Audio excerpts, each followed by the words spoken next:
was when we were truly hell-bent on, we're gonna have our own sound that sounds like our city, and it's gonna be dark, and it's gonna be moody, and it's gonna sound like how cold it feels outside.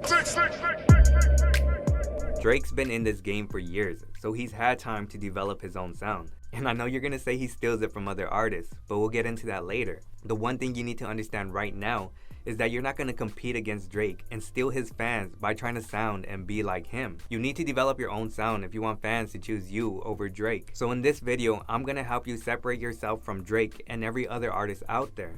You're gonna have your own sound that no one has ever heard.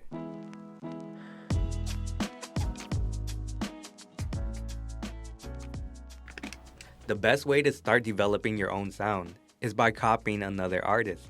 And I know I said not to sound like someone else, but stick with me. This is how almost every artist gets started. You love what someone is creating and you're inspired to make something like it. It's a great technique because it teaches you how to approach a project. You learn new techniques that you've never tried. You learn to focus on the small details. Copying someone else teaches you so much about your own craft.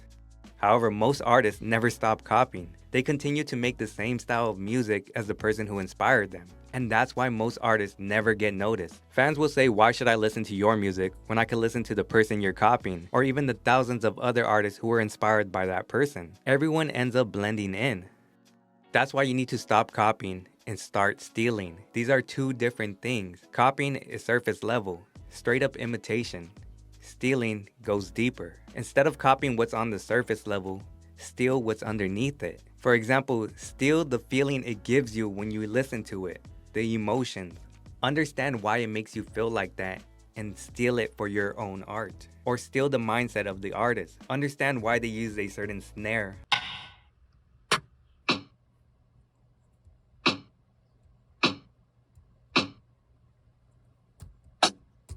for a beat instead of using the thousands of others in their catalog. But one thing you need to keep in mind when you're stealing is to not just take from one person, because that's plagiarism.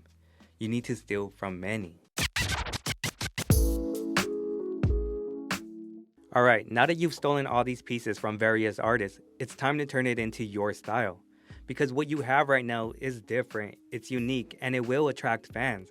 But it won't attract your true fans. And that's because this style is not fully yours yet. So in order to turn it into your style, you have to add your own experiences, your opinions, the things that make you who you are, and then mix all these elements together. What I'm realizing too is that people choose you for your opinion in terms of like fans. They don't choose you for any other reason than they think you got a unique perspective.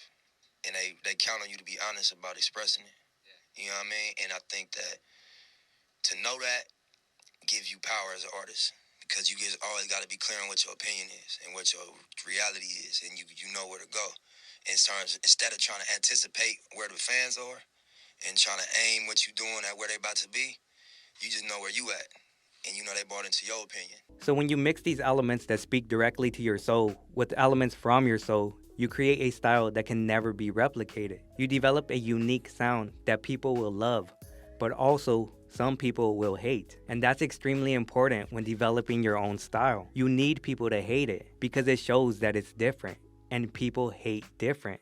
They hate change. And also it shows that you stand for something, which will attract a lot of people who strongly disagree with you, but will also attract a lot of people who strongly support you. Your courage to state your own opinions and be who you really are will turn an average listener into a die-hard loyal fan. And I'm gonna be honest with you, your first attempt with mixing all these elements together is probably not gonna work. And it's probably not gonna be the second, third, fourth, fifth, etc. It's gonna take time, so don't get discouraged. Every artist has gone through this process. You're just gonna have to make a lot of art, and through that process, you're gonna develop your own style. So keep experimenting. That's the fun part anyways. And that's how you get someone to choose you over someone like Drake. Thank you again for watching, and don't forget to make art or die.